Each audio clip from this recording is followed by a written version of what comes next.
ધોરણ 12 આંકડાશાસ્ત્ર સ્ટેટની અંદર આપણે 1.4 જોતા હતા. એમાં પહેલો દાખલો અને બીજો દાખલો આપણે જોયો છે. આજે આપણે ત્રીજો દાખલો જોવાના છે.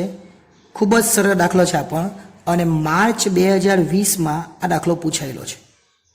નીચેની માહિતી પરથી કુલ ખર્ચની રીતે 2015 માટેનો જીવન નિર્વાહ ખર્ચનો સૂચકાંક શોધવાનો છે. જીવન નિર્વાહ કે એટલે નીચે જ્યારે દાખલો ગણે ત્યાં જીવન નિર્વાહ લખવાનો, બીજું કંઈ કરવાનું નથી. અને યાદ રાખવાનું, આપણે કુલ ખર્ચની રીતે જીવન નિર્વાહ ખર્ચનો સૂચકાંક પૂછેલું છે. જે શોધાય એ શોધવાનો. આપણે 3 જ વિગત આપેલી છે, આપણે શોધીએ. જો પહેલાં તો આપણે ફેરવવું પડશે. જો ક્વિન્ટલ છે, ક્વિન્ટલ એટલે 100 કિલોગ્રામ કહેવાય. ક્વિન્ટલ એટલે કેટલા કહેવાય? 100 કિલોગ્રામ. 20 કિલોગ્રામ છે એટલે 20 કિલોગ્રામની આગળ કેટલા છે? 20. આ 20 વડે આપણે ભાગવું પડે ભાવને. અહીંયા 100 વડે ભાગવું પડે, અહીંયા 20 વડે ભાગવું પડે. 10 લીટર છે એટલે 10 વડે ભાગવું પડે. ડઝન છે, ડઝન એટલે 12 નંગ કહેવાય અને નંગની આગળ 12 છે એટલે 12 વડે ભાગવું પડે. આ આગળ શીખેલા છે આપણે આગળ, તો પણ આજે વ્યવસ્થિત સમજીએ. જોજો, અહીંયા પહેલાં વસ્તુ છે એ લખી દઈએ. કેટલી છે? તો A B C D એક એક લખી લે. A B C D અને છેલ્લે છે E. આટલી. નમસ્કાર વિદ્યાર્થી, આવી ગઈ છે આપણી એપ્લિકેશન SS એજ્યુકેશન. આ એપ્લિકેશનને ઇન્સ્ટોલ કરો. હવે થશે એકાઉન્ટ અને સ્ટેટનો ડર દૂર. મળશે સંપૂર્ણ પાયાથી શિક્ષણ. બધા જ પ્રશ્નો, બધા જ સ્વાધ્યાય અને બોર્ડમાં પૂછાયેલા દાખલાનો સમાવેશ એક જ કોર્સમાં ફક્ત ₹499. તો કોર્સને પરચેસ કરી આ એપ્લિકેશનનો લાભ મેળવો. વધુ માહિતી માટે SS એજ્યુકેશન એપ્લિકેશનની વિઝિટ કરી શકો છો. વસ્તુ આપણને આપેલી છે. પછી એકમ છે એ પણ લખી દે. તો અહીંયા લખી દે એકમ. એકમમાં ક્વિન્ટલ એટલે મેં તમને કીધું 100 કિલો, તો અહીંયા 100 કિલો જ લખું. 100 કિલોગ્રામ. ઓકે. 20 કિલોગ્રામ છે તો અહીંયા લખીએ 20 કિલોગ્રામ. 10 લીટર છે તો 10 લીટર લખીએ. અને ડઝન છે તેની જગ્યાએ મેં 12 નંગ લખું. એકચ્યુઅલી ડઝન એટલે ડઝન જ લખાય. જો અહીંયા ડઝન હોતે તો, જો અહીંયા પર ડઝન હોતે તો હું ડઝન જ લખતે, એટલે નંગ છે એટલે ઉપર બી આપણે નંગમાં ફેરવી કાઢીએ. અને મીટર છે, અંદર 2 મીટર જ છે એટલે આપણે ખાલી મીટર લખી દઈશું. આ આપણે એકમ લખી દીધા. એકમ લખાઈ જાય પછી શું કરવાનું? તો જે રકમ આપેલી છે એમાંથી પહેલાં 2014નો જથ્થો છે અને 2015 છે. તો 14 અને 15 આ બે વસ્તુ યાદ રાખવાનું.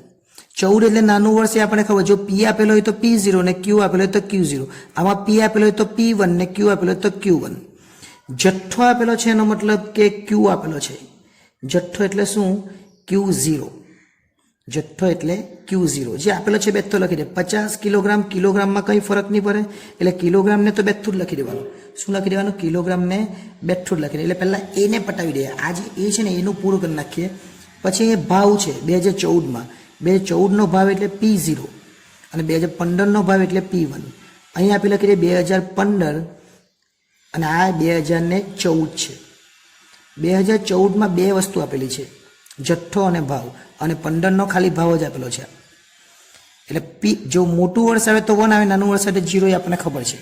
બેઠું ઉપરથી ઉતારી જ દેવાનું. જે કિલોગ્રામને એવું લખેલું એમાં કંઈ ફરક નથી પડવાનો.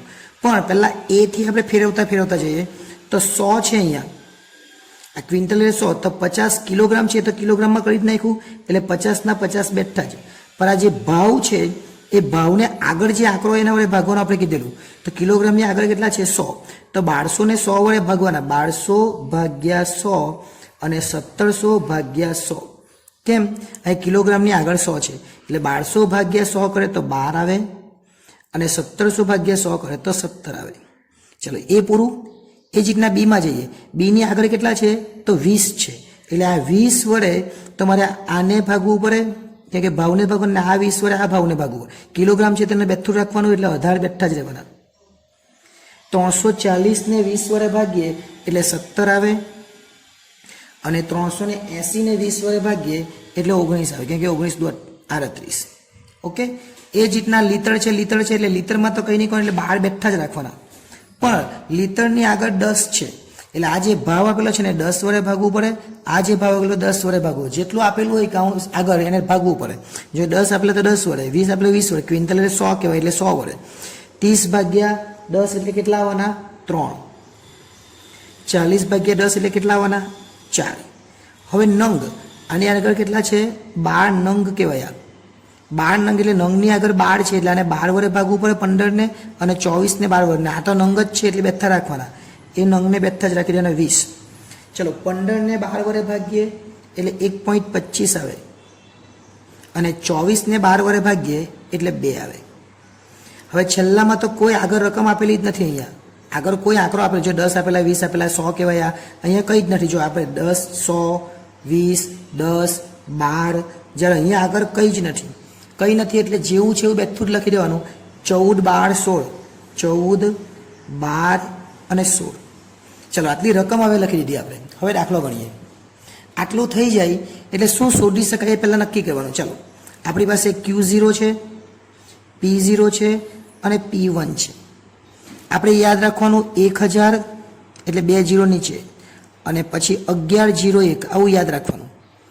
તો એવું યાદ રાખવા માટે આ PQ છેદમાં PQ એટલે 1000, અને PQ છેદમાં PQ એટલે 1101. તો આમાંથી કયું બને એવું છે? જો P1 Q0 તો P1 Q0 બની જાય, P0 Q0 એ પણ બની જાય, પણ Q1 જો આ Q1 જોઈએ, Q1 આમાં તો Q1 કોઈ જગ્યાએ છે જ નહીં. એટલે આપણે 1000 વાળું સૂત્ર લખવું પડે, સિગ્મા P1 Q0 અને છેદમાં સિગ્મા P0 Q0. આ સૂત્ર લખવું પડે. ફરીથી આપણે એકદમ વ્યવસ્થિત રીતે સમજી લઈએ. જો આપણી પાસે 3 વસ્તુ છે, કઈ કઈ છે ફરીથી જોજો, Q0, P0 અને P1. આ 3નો ગુણાકાર કરીને આપણે બનાવવાનું છે. એટલે શું બને?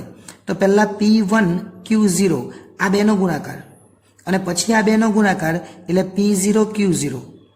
Qનું 1 વાળું નથી એટલે આ નથી બનવાનું. જો P0 P1 Q1 આ તો નહીં બને, કે Q1 તો આપેલું જ નથી, અને P0 Q1 બી બને, કે એમાં પણ Q1 જોઈએ. એટલે Q1 વાળું બનવાનું નથી. તો Q1 વગરનું જે છે એને કહેવાય લાસ્ટ પેયર. એટલે લાસ્ટ પેયરનું સૂત્ર અહીંયા બનવાનું. પણ આપણને પૂછેલું શું છે? જીવન નિર્વાહ ખર્ચનો સૂચકાંક. તો લાસ્ટ પેયરના સૂત્ર માટે આપણે યાદ રાખવાનું, PQ 2 વાર લખી દેવાનું, અને લાસ્ટ પેર એટલે 1000 એટલે આ 10 અને આ 00 એટલે 1000 થઈ ગયા. લાસ્ટ પેર એટલે શું? 1000. ચલો P1 Q0 આ P1 અને Q0 17 50 85 એટલે 850 થાય. એ જ રીતના 19 ગુણ્યા 18 કરવાના એટલે 342 થાય. 12 ચોક 48 થાય. 20 દુ 40 થાય. અને 16 ગુણ્યા 14 કરીએ એટલે 224 થાય. આ જે આપણને મળ્યું એને શું કહેવાય? Sigma P1 Q0. અને આ બધાનો સરવાળો કરી દઈ 850, 342, 48, 40 ને 224 એટલે 1504 આવે. ત્યાર પછી P0 Q0 એટલે P0 અને Q0 12 50 60 એટલે 600 અહીંયા આવશે.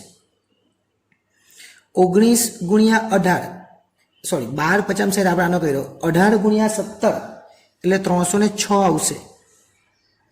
12 તારીખ 36 થશે. ત્યાર પછી 20 ગુણ્યા 1.25 એટલે 25 જ થશે. અને 14 ગુણ્યા 12 કરીએ તો 168 થાય. આને શું કહેવાય? અને એક બાકી રહી ગયું 168 પછી ફરીથી જોઈએ કેટલા બાકી રહી ગયા. અહીંયા જો આપણે જો પહેલા 600, 306, 26, 25, 36, 25 અને 168 અહીંયા થાય. 168 આ એક લાઈન આપણે છોડેલી છે એટલે 14 ગુણ્યા 12 168 થાય. હવે શું થશે? સિગ્મા P0 Q0 એટલે આનો સરવાળો 600, 306, 36, 25 ને 168 એટલે 1135 એનો સરવાળો આવે. આ લાસ્ટ પેયરનું સૂત્ર છે. લાસ્ટ પેયર એટલે શું? 1000 યાદ રાખવાનું. પાસે એટલે શું? 1101. આ નથી બનવાનું, કેમ કે Q1 આવે ત્યારે પાસે બને અને Q0 આવે ત્યારે લાસ્ટ પેયર બને, યાદ રાખવાનું. તો લાસ્ટ પેયરનું સૂત્ર શોધવાનું શું છે? જીવન નિર્વાહ ખર્ચનો સૂચકાંક. તો લખવાનું જીવન નિર્વાહ ખર્ચનો સૂચકાંક. જે પૂછેલું હોય એ જ બેઠું લખવાનું. ભલે શોધવાનું લાસ્ટ પેયર છે આપણને ખબર છે, તો આપણને પૂછેલું શું છે અહીંયા? જીવન નિર્વાહ ખર્ચનો સૂચકાંક. અને પછી સૂત્ર તો લાસ્ટ પેયરનું જ મૂકવાનું. લાસ્ટ પેયરનું સૂત્ર શું? તો સિગ્મા PQ આપણને ખબર છે, છેદમાં સિગ્મા PQ અને પછી 1000 એટલે ઉપર 10 ને નીચે 00 ગુણ્યા 100. અને એ જ વસ્તુ આપણે શોધેલી છે.